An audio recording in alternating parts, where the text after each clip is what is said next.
Hey guys, how's it going? It's Derek here with Myths and Legends, and I figured I'd make a Let's Take a Walk video, so without further ado, let's take a walk. One thing is, I'm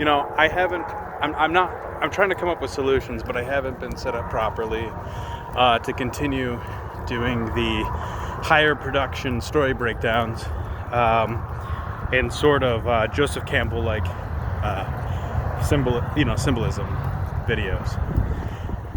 So they will be coming soon, but there's so much going on that, I start school on Monday. These are night classes. And I'll continue, I'll still be working for Chaos Security doing their media and, have a new baby on the way. So we're going to stick with these for a little while longer. But, okay, so anyway, like all my other videos, I'll listen to something, on my walk. And I decided to listen to about 40 minutes to an hour of the new Joe Rogan and Jordan Peterson podcast. Highly recommend it. It's awesome. I haven't finished it yet.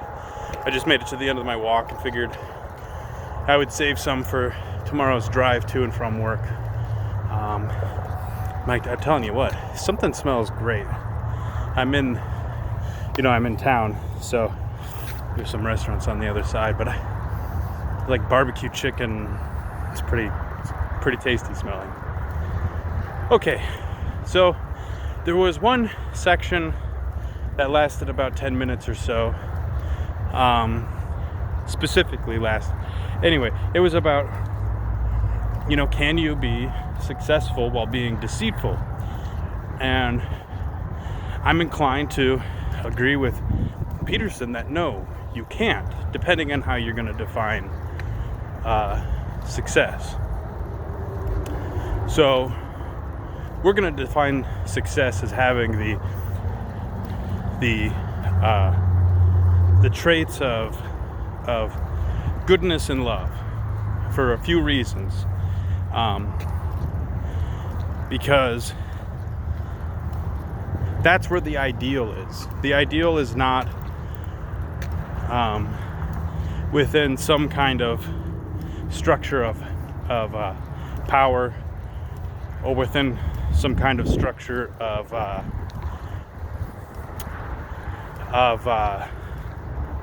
human limited theologies. It's just not. One way to look at God is, and I've said it before, is as a defined abstraction, or let's say an identifying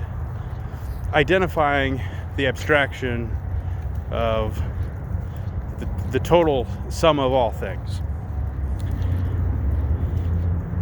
And so then the argument would be that being honest, telling the truth, even if it doesn't get you what you quote unquote want, acting in appropriate ways, which can be identified in symbolic poetic thinking, will lead to success. That's success. It's not money. And he had brought up, there's probably a lot of wealthy folks out there, the more deceitful they are to gain that quote-unquote success, as the materialistic might look at it, the worshippers of Mammon, they rarely are going to find satisfaction. Okay? That, not even rarely, never. They'll never find true success and satisfaction. Those failures to live properly are going to bleed in punishments somewhere along the line. And that might be... Sorry, I was just making sure there's noises over here. Didn't want to be caught off guard by anything. I think it's some workers. Anyway,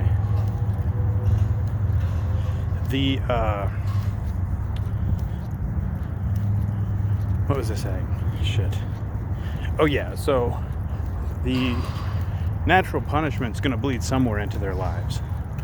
You know, their family lives, or, you know, some legal aspect will come to bite them in the ass. There will be some payment along the line, and that payment might have to reverberate outward onto other people. And Joe Rogan had brought up the Genghis Khan, right? And so I can understand how somebody could justify that if they're encamped in the materialistic mind, and it's a limiting thing. It's like, yeah, okay, so maybe there was this materialistic success in his life that he didn't get killed. I'm sure there were plenty of punishments to his psyche and so forth throughout his lifetime, and there were definitely punishments to his nation. And yeah, so his genetic code is within most of the population, but does he have a nation? That was something that they had proposed, and Joe Rogan had said, well, all nations fall. And I thought, well, yeah, I agree with that. That's a good argument. But then Peterson says, well, do they really? And he then went on to redefine what is meant by nation.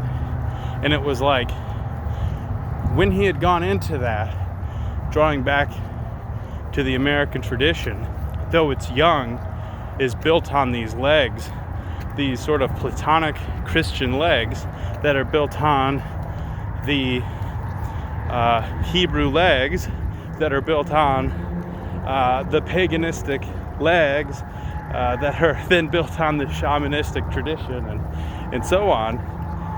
The nation of meaning seekers, of truth tellers,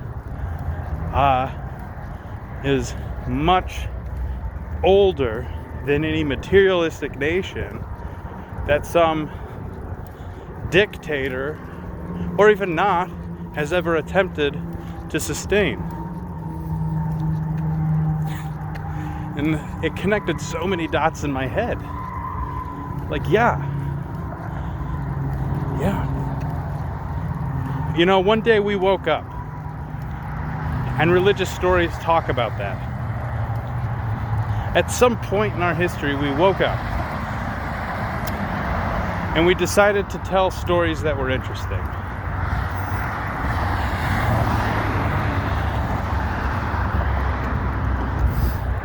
And I'm gonna not be distracted. I'm gonna try to cross safely over here.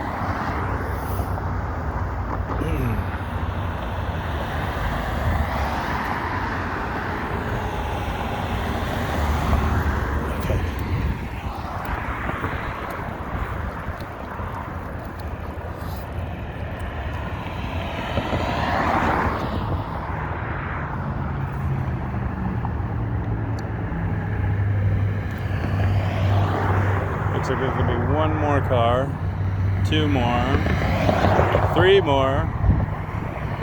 There's two. Oh no, but here's another one. Three, four. Here comes two more. Sorry, guys.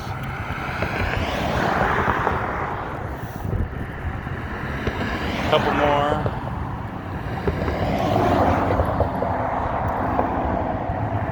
Okay.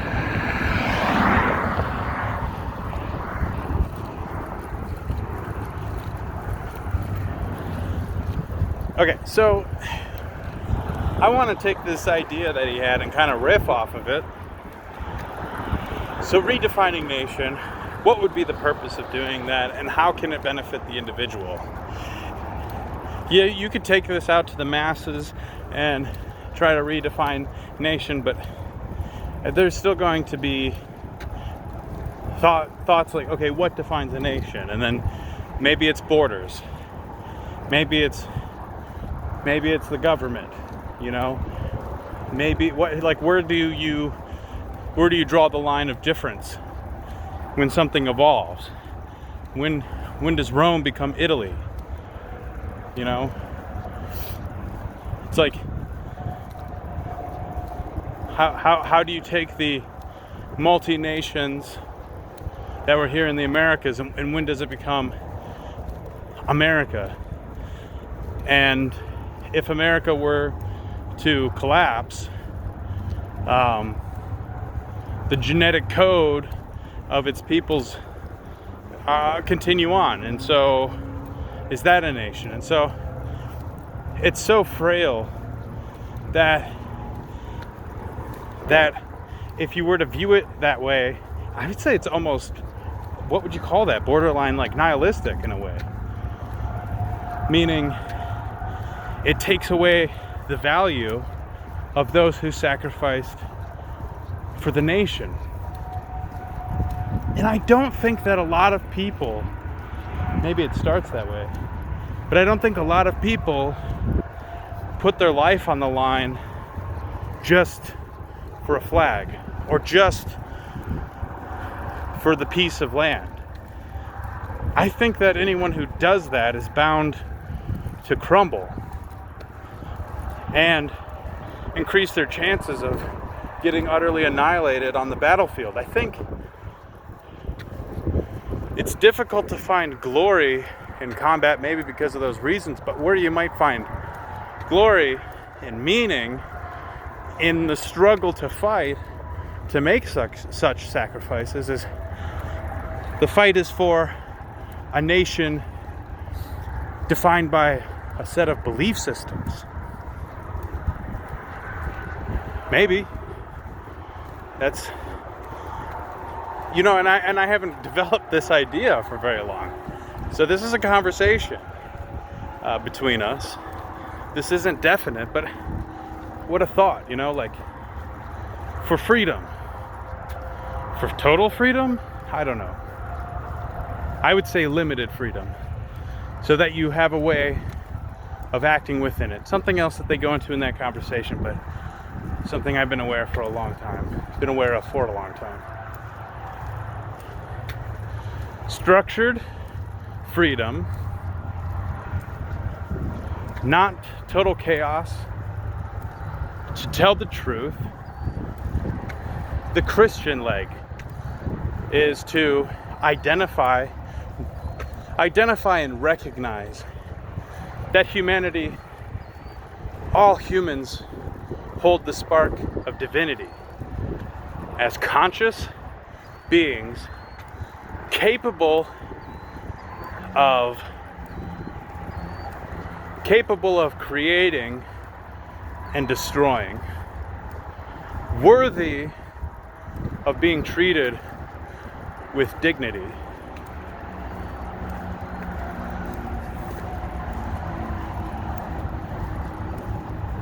Yeah, I would say, how old is that nation? It's old, man. It's really fucking old. I mean, the first story that we know of keeps being retold and retold and retold, is refound and restructured in the Hebrew tradition, and I would say perfected in the New Testament even further, re-referenced, enacted by embodied human beings with dignity inside of them. That nation doesn't have a skin color. That nation doesn't have a consistent flag throughout history. That nation doesn't have a particular language. And that nation is old. And that nation is constantly in a struggle with Disintegration.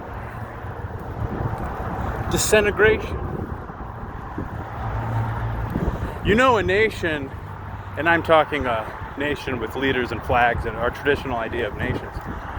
You can tell when a nation is disintegrating when categories are being disintegrated. Why? Because that means the culture is being disintegrated. Because what is culture? Culture is definitions. Culture is categories of things. Okay? It's categories lifted up into a pure sort of shared version of themselves, or looked at in a sort of purified way, and then categories that are sort of cast aside. I mean, look, there are old Christian icons coming from the Orthodox tradition where Jesus has his hands palms up and down to draw in and to push away. It has a lot to do with things like purification laws and stuff. It's about keeping categories separate, identifiable, and specific. Why would you do that? Well, how else is a group of people going to identify to a culture? When we go to classes, when we go to school, high school, university, wherever you're going, when you go to culture courses, you're looking at masks, colors, right? Repeatable patterns. These repeatable patterns are the specifications of categories strongly defined and identified with. People identify with objects. That's the human experience. When you go through the world, you know, my version of the objects that I see, my understanding of them is unique to me. Everything is subjective. We use certain techniques, and I've talked about this, we use certain techniques to try to eliminate certain biases as we categorize the world around us and then share those categories.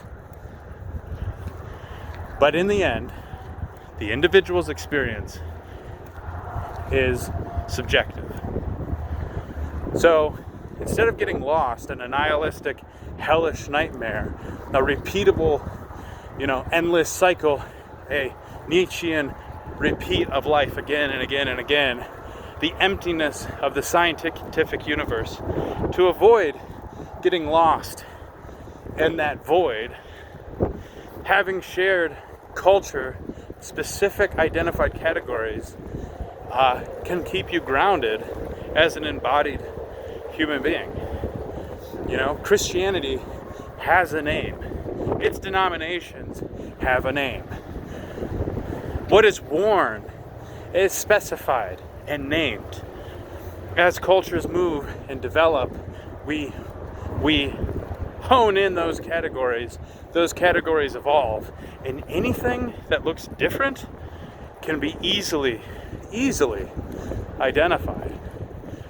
Think about it. When you go to certain neighborhoods, if you're not dressed in the same way, if you don't speak in the same way, people know that you're not from there.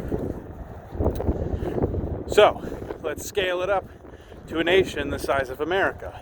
When categories become more or less unspecified, unclean, fluid, they're breaking down.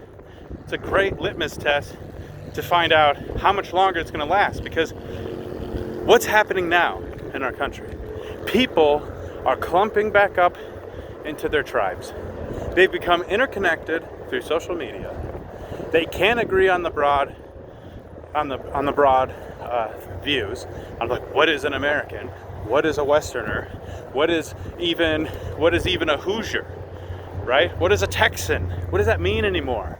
And they argue, they bicker, blah, blah, blah, blah. They disagree, They disagree on terms. They can't identify them out. So they fall apart. it almost renders dialogos, duo, logo.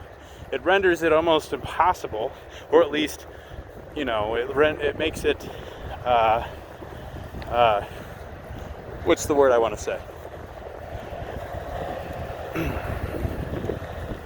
Futile, right? And so everyone clumps up into their little clans. They're like, I'm BLM. Well, I'm a white nationalist. Well, I'm a Antifa, and I'm a vegan feminist, and I'm a this and that. It's like you have that happening on one hand, and then there's the dual aspect, the 50-50 cut, where it's like, well, do we agree that we want to keep definitions? No, the rest of us don't. And, you see people eating themselves alive because they can't keep it straight. They can't keep it straight. You see the clips. You've seen the clips. They're all floating around out there. It looks as though it's falling apart. And is it any wonder that the general consensus of emotion for the West, Europe, Canada, America, right, Australia, that the general feeling is it's hopeless for a lot of people, I think. What do we do? Well, I think this idea of redefining nation, at least shared but to the individual, might be a good idea to reconnect us in a different way, maybe. I really wish it could be Christianity. I think Christians should continue attempting to do this. I think Buddhists should continue to do it.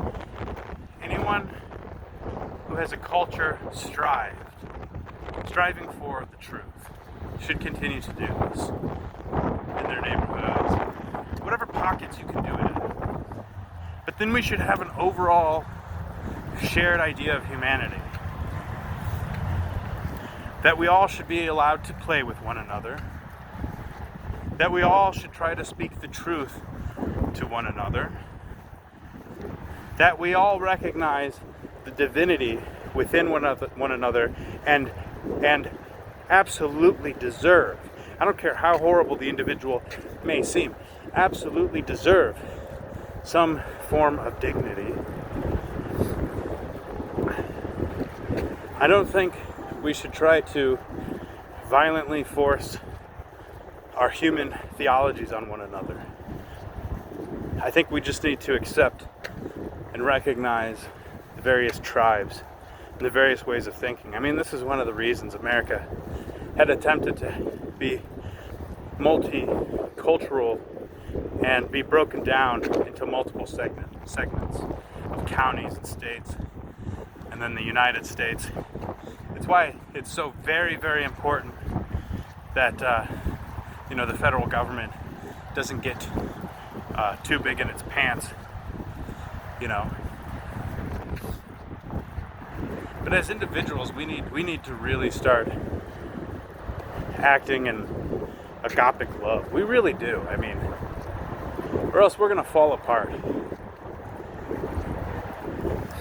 So this nation is old. Down from the Sumerians to the various pagans, down to us. We need to strive for truth-telling. Absolutely, 100%.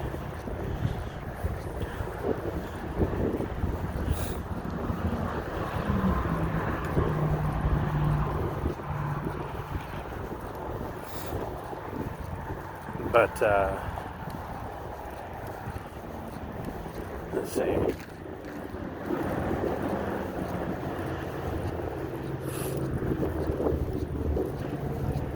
How's it going? Sorry, sometimes I get self-conscious of recording these videos when I'm walking past people. Usually it doesn't bother me, but then it's like, I still have a lot of anxieties. Trying to work out.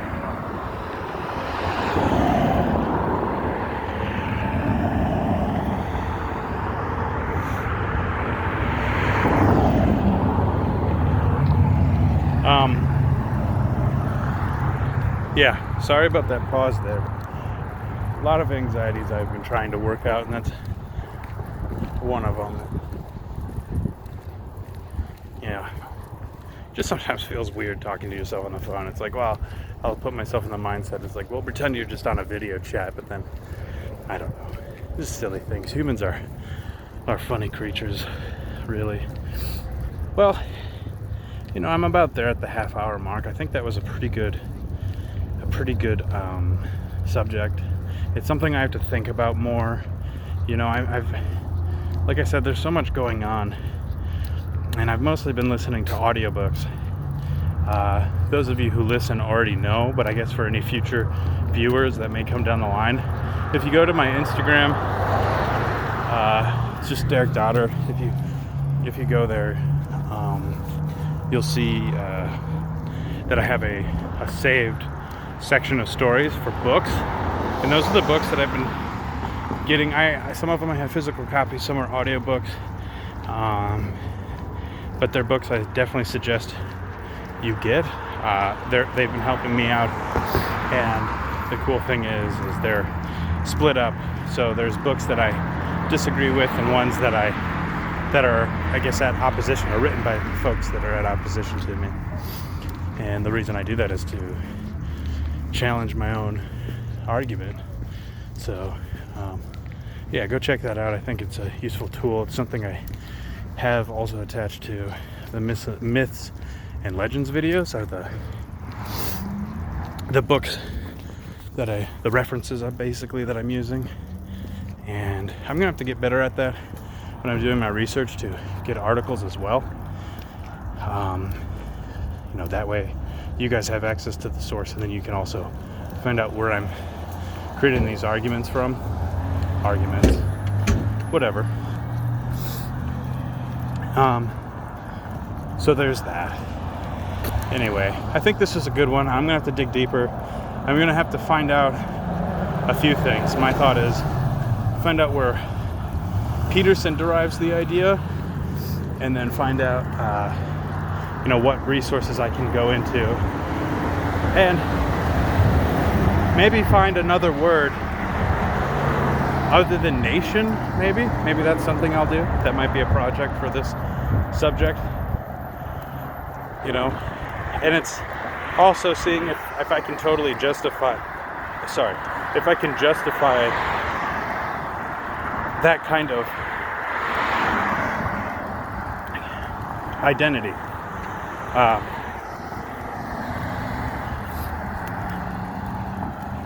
You know what? Now that I've said that, I think I can.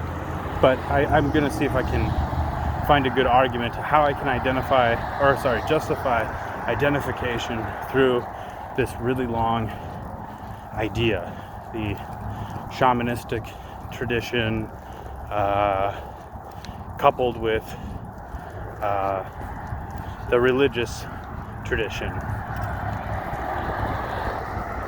Something like that. I'm going to have to make sure my terms are defined stronger. But anyway, it's been a good video. I appreciate you guys hanging out with me. I know these videos are much lower quality. You got wind, and cars driving by, and a whole mess of things. And they don't garner the views that my other videos did, but I'm going to keep doing them. And I'll attempt to clean up the production a little bit, but I'm not going to go crazy with them. It's just sort of an off-the-cuff thing. Something I can easily do while all these things are changing in my life and so on. Anyway, as always, I love you guys. Be good. And I'll see you on the next one. Bye.